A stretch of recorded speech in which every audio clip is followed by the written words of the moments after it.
Now we come to advanced voter, which will be held on 30th of April 2013. What does the wakil calon need to do, Singham? Okay, the first thing they have to do, they've got to get the listing of all the people who are listed as advanced voters. And this will include military personnel, the police, the spouses of the military, as well as the police, the general operation forces, and all of them will be voting as advanced voters this time around.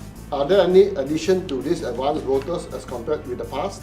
Previously, the law did not include the spouses of police personnel as at that time postal voters, despite the fact that they were allowed to become postal voters. The law has been amended, and this time they are officially in the category of advanced voting. That's for police. That's for the police, yes.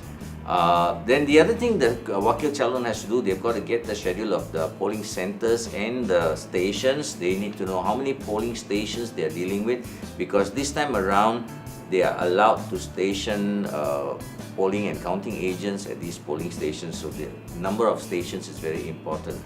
They need to get the listing of the EC personnel who will be casting votes. They will need to get the names of the people who are going to be assisting in these polling centers. And they have to obtain the serial numbers of the ballot papers in use at each stream. Right.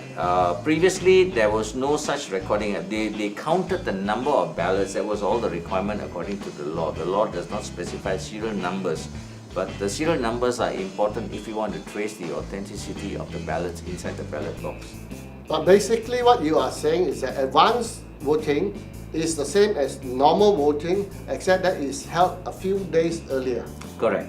And then the additional precaution you need to do is to secure the ballot boxes to make sure there's no tampering. Correct.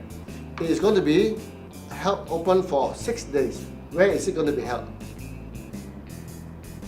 Run that past me, the advanced The voting. ballot boxes, after voting, where do they keep these ballot boxes? They're keeping them in the lockup. They're not held open. They are locked up after the process is completed. And who guards these ballot boxes? It's supposed. I'm not sure actually. I have to verify that. I heard a story about the EC telling the calon to guard the ballot boxes himself in the police station. Is that right? True? Well, this In is the- stories well, we hear. Okay, the story I heard was that they're going to be placed in the police lockup, and the calon are invited to stay with the ballot box to look after it. Yes. Yeah, I heard That's that a bit story. funny, isn't That's it? a little bit strange, yes.